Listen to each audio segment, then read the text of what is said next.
So everything is going to go right into the mixer. So I'm going to start off with 2 tablespoons of sugar, or 25 grams. I'm just going to tear this out. It says 2 cups of warm water, but I'm actually going to do 1.5 because it calls for Baker's Special Dry Milk, and I don't have that. So I'm going to use 1/2 cup of milk and 1/2 cup less of water. 454 grams if you're doing the 2 cups, but I'm only doing 1.5. The 1 cup, or the 227 grams of sourdough starter. There, that part's floating. This is going to call for 1 tablespoon of yeast. And I'm also going to do the 1/2 cup of milk right now. It says that it can all go in together, but I just want to give this a little mix. This out. And this is going to be 7 cups of bread flour. It also says you can use all-purpose flour. I'm using King Arthur patent flour, which is a high-protein flour. And in total, I'm going to need 843 grams. That right there proves to you how much easier it is to weigh things and to use the scale.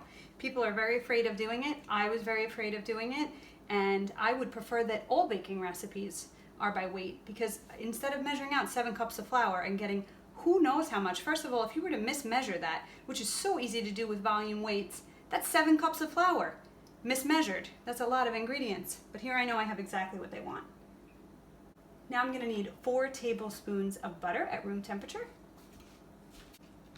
So it should be 57 grams. 1 tablespoon of salt. And then optionally 1/4 teaspoon of sour salt for extra sour flavor, but I actually don't want these to be too sour, and I like the flavor that my starter gives all on its own, and I don't have sour salt, so I'm not going to be using it. Now my starter is maintained mostly with whole wheat flour, so this is going to have 7 cups of white flour and 2 cups of that starter. With the dough hook, I'm going to let this run until it's smooth and elastic, but it should not be particularly sticky. So if I need a little extra flour, I will add it. All right, I had that in the mixer for only about 5 minutes, and it is good and elastic, not sticky enough to stick to my hands, which is good, which is why the scale, even more so, it always works. Everything's measured out nicely.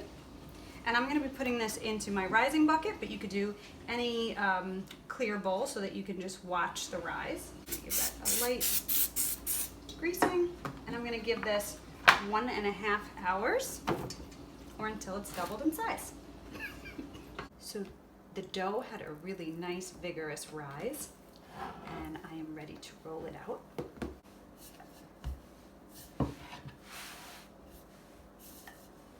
I'm going to cut the dough in half. Put this aside.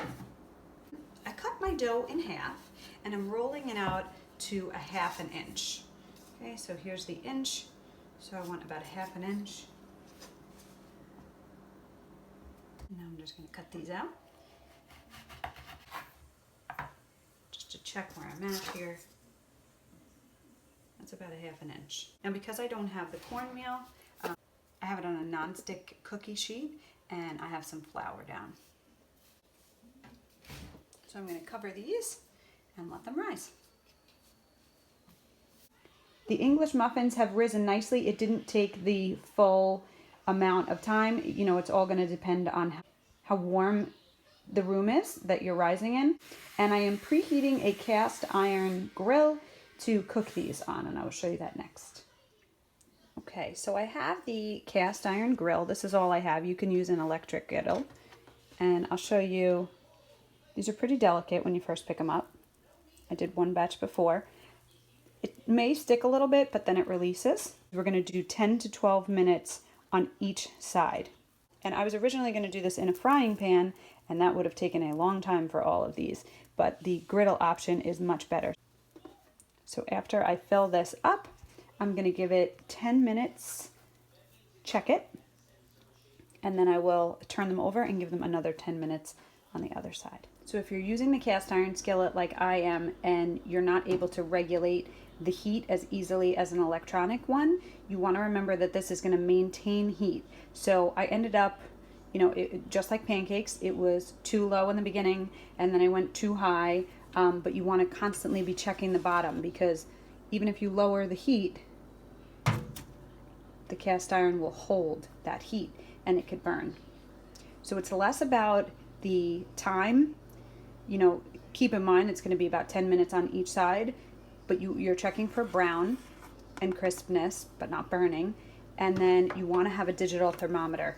The recipe says to make sure that it reaches 190 degrees. I definitely would not skip this step because I thought that they were not done. They looked really raw on the outside and they were perfectly done at 190. I went over 190 on some of them and they were still fine. But just maintain your heat. Don't walk away for 10 minutes. And see, like this side of the skillet is not getting as brown. Now I have a large burner here and a small burner here, so that's also my problem. So I'm rotating them a lot.